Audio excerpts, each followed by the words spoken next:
Bonsoir à toutes et à tous, bienvenue dans votre 18h30 sur France 3 et ce soir avec vous nous embarquons sur les bateaux qui naviguent sur la Seine et ses affluents. Le saviez-vous, l'Île-de-France abrite le premier port fluvial de France et le deuxième d'Europe. Vous allez découvrir les marchandises embarquées et débarquées depuis les ports franciliens. La Seine, c'est aussi le tourisme avec ses croisières et ses bateaux-mouches. Alors que représente le transport fluvial dans l'économie francilienne? Les Jeux Olympiques de Paris 2024 sont-ils une opportunité pour le secteur économique fluvial? Et le fluvial est-il forcément plus écologique que la route et les poids lourds? Autant de questions, on va bien sûr y répondre avec nos invités. Bonsoir Taoufik El Amrani, directeur général délégué de la compagnie des bateaux-mouches fondée en 1949, 3 millions de passagers par an. Bonsoir Antoine Berbin, directeur général délégué Aropaport, direction territoriale de Paris, on le rappelle, premier port fluvial de France et deuxième d'Europe. Et bonsoir Pascal Rottier, transporteur fluvial depuis 2008, gérant de l'entreprise Fluviatrans, basée à Vernon dans l'Eure, mais à la frontière bien sûr des Yvelines. Et vos bateaux vont régulièrement ici en Île-de-France, on en parlera. Vous êtes également vice-président des entreprises fluviales de France. Comme chaque soir, on débute avec le chiffre du jour. Regardez-le car il est quand même, on peut dire, impressionnant. 20 millions. Car 20 millions de tonnes de marchandises ont été débarquées ou embarquées en 2021 dans les 70 ports franciliens. Un chiffre assez impressionnant. Depuis quand, ici même, port de Paris est le premier port fluvial de France? Antoine Berbin. Effectivement. On travaille maintenant, vous savez, main dans la main avec le port du Havre, le port de Rouen et le port de Paris. On a formé Aropaport, qui est le résultat de la fusion de ces trois entités en 2021 pour créer un port à la fois maritime et fluvial qui va du quai maritime, donc les grands flux import-export, jusqu'au quai urbain, c'est-à-dire la distribution dans la ville. Et naturellement, ce qui nous relie au sein d'Aropaport, c'est la Seine et le transport fluvial dans toutes ses dimensions fret pour les marchandises, mais aussi ces dimensions touristiques en lien avec la croisière promenade, la croisière avec hébergement. Et donc voilà, c'est tout ça que l'on développe autour de la Seine avec des vrais enjeux économiques, mais aussi des enjeux écologiques, parce qu'on rappelle toujours que le transport fluvial est un mode de transport écologique, dans le sens où il consomme moins d'énergie à la tonne transportée, et il émet moins de CO2 également à la tonne transportée que la route. Et bien sûr, on en parlera. Donc pour celles et ceux qui nous regardent, Aropaport, c'est quoi? C'est port de Paris, port de Rouen et port du Havre. C'est important, c'est public? Exactement, c'est une entreprise publique. Aropa, vous savez, c'est Havre, Rouen, Paris. Et port, c'est parce qu'on est un seul port à l'échelle de la vallée de la Seine, du Havre jusqu'à Paris, en passant par Rouen. Et donc, parmi ces trois ports, port de Paris, 70 ports franciliens regroupés dans cette entité port de Paris qui fait partie de ce géant de l'axe Seine, Paris et maritime. Pour vous, Taoufik El Amrani, donc on parle de ces fameuses croisières sur les bateaux-mouches. C'est en croissance depuis de nombreuses années aujourd'hui. Est-ce qu'après le Covid, ça a été compliqué de redémarrer pour votre activité économique très importante ici, puisque Paris, premier port touristique d'Europe? Tout à fait. Fluvial. Compliqué, oui. C'est toujours compliqué de redémarrer après un arrêt quasi total de l'activité. Ça a été le cas avec le Covid. Mais ça a démarré et nous avons tous la chance, pas seulement la compagnie des bateaux-mouches en tant que telle, tous les opérateurs sur la Seine et les opérateurs touristiques de façon générale, d'avoir un engouement actuellement pour le tourisme, parce que les gens, je pense qu'il y a un effet de rattrapage et les gens rattrapent un petit peu tous les moments perdus et l'activité actuellement est très très bonne, il faut le dire. Alors, bien sûr, qui n'a jamais vu les bateaux-mouches, les bateaux de croisière ou les bateaux-restaurants sur la Seine, ça évidemment c'est une évidence pour tout le monde. Image d'Épinal même à travers la France et le monde entier. Moins connu quand même le transport de marchandises. Et c'est important, c'est pour ça que je me tourne vers vous Pascal Rottier, puisque vous êtes transporteur fluvial. Ça représente quoi la part du transport de marchandises sur les fleuves à l'échelle nationale ou même francilienne par rapport au transport en général de marchandises? Le transport au niveau national, ce n'est malheureusement que 2%. Seulement 2%. Aujourd'hui, de la totalité des marchandises transportées sur le territoire national. Ça veut dire qu'il y a une marge de progression intéressante? Énorme. 98% à conquérir. 98%, puisqu'il faut bien évidemment pondérer cela par rapport aux zones sur lequel on observe ces phénomènes. Donc nous avons en particulier en France tout un corridor, j'allais dire, Grand Est et Nord-Ouest sur lequel on peut travailler le fluvial, beaucoup moins sur le Sud-Ouest bien évidemment. Mais même sur ces axes-là, donc l'axe rhodanien, l'axe rhénan et évidemment l'axe Seine, il y a des marges de progression qui sont tout à fait intéressantes à aller chercher. Et puisqu'on parle de l'axe Seine-Antoine Berben, donc ici en Île-de-France, on parle de la Seine, mais n'oublions pas également ses affluents, d'autres rivières qui sont également naviguées, notamment pour le transport. Qu'en est-il de ces affluents qui sont d'ailleurs ces affluents, quels sont leurs noms? Alors, donc on a des ports effectivement partout en Île-de-France, le long de la Seine, mais la Seine n'est pas la seule rivière ou fleuve navigable en Île-de-France. On a des ports le long de l'Oise, le long de la Marne. On remonte également jusqu'à Lyon, qui est en partie navigable. Il faut avoir en tête que le transport fluvial de marchandises sur le bassin fluvial de la Seine, c'est 50% du transport fluvial de marchandises en France. Et nous, on maille l'ensemble du territoire francilien, qui est le premier marché français, naturellement, avec effectivement nos 70 ports. Émission passionnante sur le secteur économique fluvial et assez méconnue quand on parle de transport de marchandises. Pour tout comprendre, panorama complet, chiffres clés avec Morgane Prévost pour le décryptage du 18-30. L'activité sur la Seine la plus connue du grand public, c'est le tourisme. Les croisières promenades pour visiter la capitale depuis le fleuve, c'est ce qu'on appelle communément les bateaux-mouches. On compte 58 compagnies et plus de 130 bateaux. Et puis il y a également la croisière fluviale avec hébergement. 14 compagnies de croisière existent dans la région pour une vingtaine de paquebots. Au total, 8 millions de passagers sont transportés chaque année, ce qui fait de Paris le premier port mondial, le premier port de tourisme au monde. Et qu'en est-il du fret? 22 millions de tonnes de marchandises ont été débarquées ou embarquées en 2022. Parmi ces marchandises, on trouve des céréales, des biens stockés en conteneurs à destination de clients de grandes enseignes ou de commerces comme Ikea ou Franprix. C'est un secteur qui augmente beaucoup, plus de 25% l'année dernière entre Le Havre et Paris. Et puis la grosse partie de ces marchandises, elle revient au BTP avec 12 millions de tonnes de matériaux de construction transportés en 2022. C'est plus de 60% du trafic. À noter que ce trafic fluvial permet d'éviter la circulation d'1 million de poids lourds en Île-de-France chaque année. Et l'entité Port de Paris est donc le premier port fluvial de France. Et deuxième en Europe, après Duisbourg en Allemagne, l'Île-de-France compte 70 ports. La région compte également des plateformes multimodales. Des plateformes multimodales, ce sont des ports où plusieurs modes de transport se combinent. Le bateau, évidemment, la route et le train. Et en Île-de-France, le plus grand se situe à Gennevilliers. Merci beaucoup, Marie Prévost, pour toutes ces précisions. Alors, on cite les autres amis qui travaillent dans les ports ici en Île-de-France, les grandes plateformes multimodales, à Limay dans les Yvelines, Bruyères-sur-Oise dans le Val d'Oise, Bonneuil-sur-Marne dans le Val-de-Marne, Évry dans l'Essonne, Montreux-Fautione. En Seine-et-Marne, est-ce qu'il y a d'autres projets de plateformes portuaires multimodales en Île-de-France? Oui, on a deux types en fait de plateformes multimodales en Île-de-France. On a des grandes plateformes, c'est celles que vous avez citées, et on va en construire une nouvelle à la confluence de la Seine et de l'Oise, qui s'appelle Port Seine Métropole Ouest, qui sera une nouvelle plateforme trimodale, donc à la voie fluviale, ferroviaire et routière.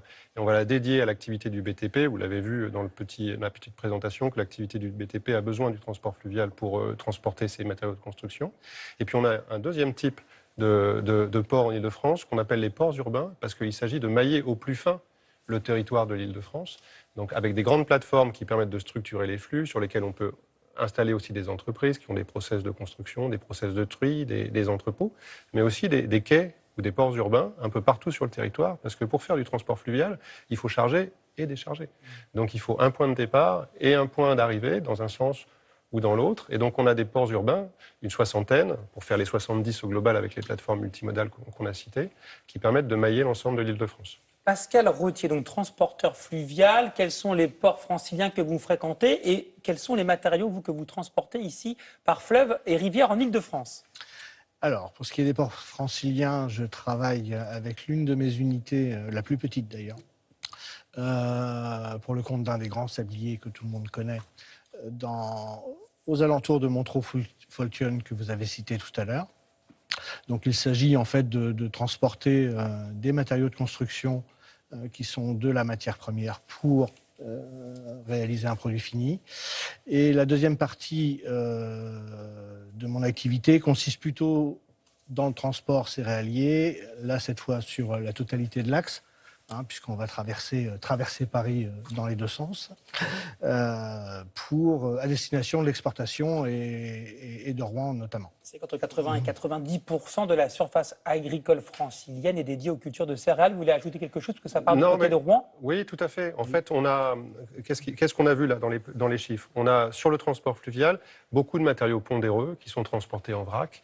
On a effectivement tous les besoins liés au secteur du BTP. Et puis on a aussi, et ça c'est à peu près 11-12 millions de tonnes par an, chargées, déchargées. Et puis on a aussi les exportations de céréales, les besoins propres aux céréales. Et les exportations de céréales se font par le transport fluvial jusqu'au port de Rouen, qui est le premier port exportateur de céréales d'Europe de l'Ouest, à l'intérieur d'Aropaport. Et puis ensuite, on a tous les autres types de marchandises qui peuvent aussi emprunter le transport fluvial. Donc on a les matériaux ou marchandises transformés de type déchets, produits valorisables. Et on installe aussi sur nos plateformes des plateformes de tri qui permettent de valoriser. Et c'est un sujet naturellement très important aujourd'hui, lié à l'écologie, que la valorisation des produits. Et puis la quatrième partie du trafic, c'est toutes les marchandises que l'on transporte en conteneurs. Donc tous les biens de consommation finalement courants, qui peuvent être à l'importation ou à l'exportation, qui vont transiter par le port du Havre, donc toujours au sein d'Aropaport, puis être transportés par la Seine jusqu'au port de Gennevilliers, où on a notre principal terminal à conteneurs. Et donc là, on est vraiment connecté au reste du monde pour le commerce international, mais on utilise aussi des petits conteneurs pour livrer Paris. En logistique urbaine fluviale. Alors bien sûr, on évite aussi les embouteillages, c'est peut-être pas mal, c'est un peu plus simple peut-être de naviguer sur la Seine que des fois sur les axes routiers. En Ile-de-France, transport de passagers, c'est très important, tourisme. Antoine Berban, on a parlé de marchandises, et avec vous, Taoufik El Amrani, parlons des bateaux-mouches. Alors on disait 3 millions de passagers par an, c'est considérable, bien sûr, également. J'imagine que tout le monde connaît bien sûr les bateaux-mouches, on le disait, à travers le monde. Est-ce que c'est facile de constituer les équipages pour accueillir tous ces touristes et permettre donc de répondre à la demande des voyages, croisières, en tout cas de quelques heures, ou restaurants sur la Seine? En temps normal, oui. C'est-à-dire que les équipages, évidemment, il faut en avoir en permanence, il faut en avoir suffisamment pour faire face à la demande. Mais évidemment, nous travaillons avec des plannings, on prévoit les arrivages des clients et on se prépare en conséquence. C'est-à-dire qu'on a des hautes saisons où on a besoin de beaucoup plus d'équipages et des basses saisons où on en a besoin de moins. Et du côté des pilotes, alors est-ce que vous avez réussi à solutionner parfois la difficulté à trouver des pilotes formés pour conduire les bateaux-mouches? Disons que nous avons actuellement une difficulté conjoncturelle. Cette difficulté conjoncturelle résulte de ce qui s'est passé après le Covid, où on a eu un certain nombre, dans beaucoup de métiers, pas seulement le nôtre, beaucoup de métiers où on a aujourd'hui une pénurie de personnel. Et c'est un phénomène qui va être un petit peu plus pointu avec l'arrivée des Jeux Olympiques, puisque nous sommes engagés tous ici en tant que transporteurs fluviaux, de passagers, etc., dans les opérations des JO 2024. Et là, il va y avoir un besoin ponctuel, en même temps, de beaucoup d'équipages. Espérons que vous allez pouvoir répondre à la demande, puisqu'on parle des Jeux Olympiques, cérémonie d'ouverture sur la Seine. Les bateaux-mouches vont contribuer d'ailleurs à cette cérémonie, et ensuite il y aura des compétitions. Ça veut dire que des fois vous ne pourrez pas circuler en fait à chaque moment, à chaque heure durant la quinzaine olympique. Première question d'abord, est-ce que vous allez avoir des compensations financières les jours où vos bateaux ne pourront pas circuler durant les Jeux? Oui, bien sûr, il y aura des compensations financières. Il faut préciser que ces compensations financières ne vont pas couvrir la marge qui est attendue en temps normal par l'activité normale, ne vont pas couvrir le chiffre d'affaires qui est attendu pendant cette période, puisqu'on est dans la période la plus élevée de l'activité, qui est le mois de juillet. Mais évidemment, il faut y participer et c'est un moyen de contribuer à cet effort, je dirais, national pour mettre en avant la France et Paris. Et à quelle hauteur vous allez contribuer, vous, avec combien de bateaux, par exemple, qui vont circuler pour la cérémonie d'ouverture ou pour les jours des épreuves? Je dirais que la quasi-totalité de la flotte, puisque aujourd'hui nous avons 9 bateaux qui sont inscrits au registre des bateaux qui vont participer à la cérémonie d'ouverture. Intéressant aussi, question, est-ce que ça va bouleverser le trafic fluvial des marchandises, les Jeux Olympiques? Réponse Pascal Rottier, transporteur fluvial. Alors oui, évidemment, ça va forcément avoir un impact sur le transport de marchandises, notamment puisque la période correspond très exactement à la période de la récolte en ce qui concerne les céréales. Et donc, c'est totalement concomitant. Et bon, avec le COJO, on travaille depuis plus de 2 ans. Le comité olympique, vous avec travaillez pour vous adapter pour qu'on s'adapte et qu'il ne soit pas trop non plus à nous fermer pendant 15 jours à la navigation, hein ce qui ne sera pas le cas, je vous rassure. Et donc, on a trouvé des moyens pour pouvoir continuer à Quels moyens? tout simplement avec des systèmes d'heures de passage qu'on a quasiment définis, je crois, et qui nous permettront de passer nos marchandises pendant les JO. Attention, horaire millimétré pendant les Jeux pour naviguer sur la Seine, transport fluvial et aussi des passagers, me précise Taoufik El Amrani. Vous voulez préciser quelque chose sur les Jeux Olympiques et l'adaptation du trafic fluvial? Je crois que c'est en fait les Jeux Olympiques pour le fleuve, olympique et paralympique. C'est vraiment une opportunité formidable de mettre en lumière notre activité fluviale, qu'elle soit pour le transport de marchandises ou pour le transport de personnes. De fait, les Jeux ont mis la Seine au cœur de leur organisation. Le village olympique est construit au bord de la Seine. Il y aura des épreuves de natation en eau libre dans la Seine, avec des objectifs de baignabilité de cette Seine. La cérémonie d'ouverture, ce qui n'était pas imaginé au départ, la cérémonie d'ouverture sera sur la Seine. Et donc pour nous, collectivement, c'est vraiment la possibilité de mettre en lumière notre savoir-faire, que ce soit pour le transport de marchandises comme pour le transport de personnes. Vous parlez justement du village olympique. Est-ce que ça veut dire que les matériaux de construction du village olympique arrivent par bateau et par la Seine? En partie. Donc, ce qui a été fait, principalement, là où il y a eu le plus de volume de transport fluvial, c'est pour les déblais préalables à la construction du village olympique. Et ensuite, une partie des matériaux de construction a été acheminée par la Seine. Alors, parlons aussi environnement. Vous allez voir que depuis décembre dernier, une célèbre marque suédoise de vente de meubles, vous voyez de qui je parle, évidemment, a misé sur le transport fluvial, justement pour livrer dans Paris les commandes Internet de ses clients. Objectif à réduire les émissions de carbone et se préparer également aux nouvelles règles des zones à faible émission, dites ZFE. Démonstration et explication de Simon Ricotier et Marie-Candice Delouvrier. Cette célèbre enseigne d'ameublement a choisi la voie fluviale. Pour livrer ses clients dans la capitale, les colis sont chargés dans ses caisses sur une péniche au port de Gennevilliers. Direction celui de Bercy, au centre de Paris. 35 km pour 3 heures de trajet. C'est un mode de transport qui, par nature, est lent, mais qui, par contre, est extrêmement fiable. Cette performance de fiabilité horaire, notamment, est une attente aujourd'hui des clients qui souhaitent être livrés sur un temps très précis, en fait. Car sur la Seine, pas d'embouteillage, pas de retard et pas de bruit. Le trajet se fait de nuit, à la lumière des plus beaux monuments de Paris. C'est beaucoup plus agréable, on n'est jamais dans les bouchons, le capitaine ne s'énerve pas. Et c'est bien sûr plus écologique parce qu'on peut mettre beaucoup plus de marchandises sur le bateau que ce qu'on pourrait faire sur un camion. La péniche peut contenir jusqu'à 35 caisses, soit 450 commandes. La marque dit ainsi pouvoir éviter 12 000 camions par an sur les routes. D'autant que quand le bateau est plein, le transport fluvial émet 5 fois moins de CO2 que le routier à la tonne transportée. Une fois arrivés au cœur de Paris, les marchandises sont chargées sur des camions électriques pour assurer la livraison au client final. Une nouvelle organisation qui a coûté plus d'1,5 million d'euros à l'entreprise. Au démarrage, effectivement, il y a un petit surcoût, c'est un petit investissement.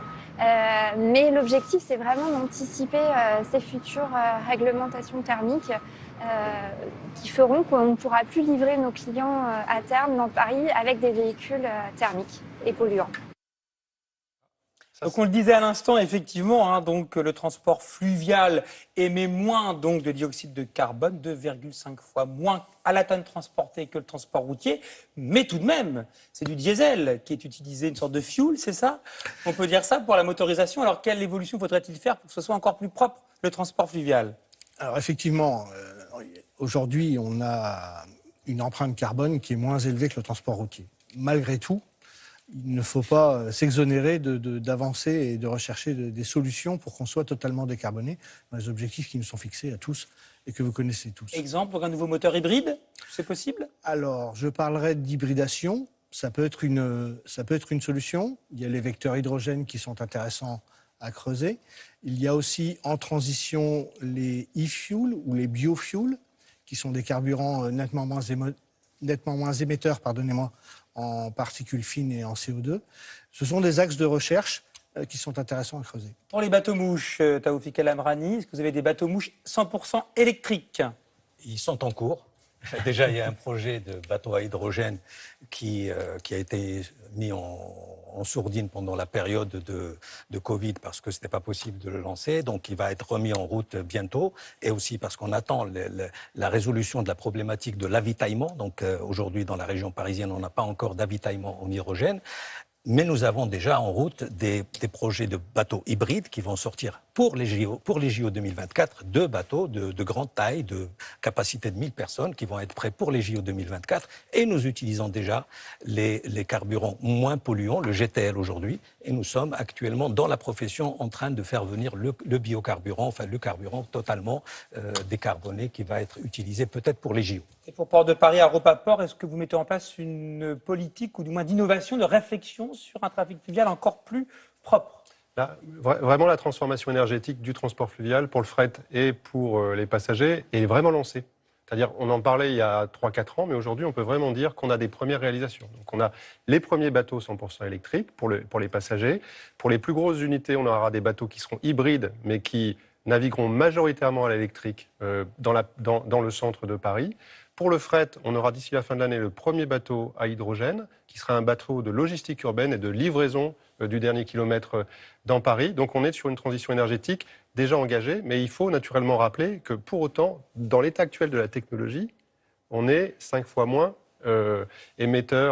consommateur d'énergie, émetteur de CO2 que la route. Donc on est déjà plus compétitif et on va encore améliorer cette compétitivité. Donc bien sûr, avec peut-être pourquoi pas à l'avenir une croissance encore plus importante du trafic fluvial ici sur la Seine et ses affluents en Ile-de-France. Émission passionnante sur l'économie et le trafic fluvial. Merci messieurs, tout de suite votre journal et votre 19-20.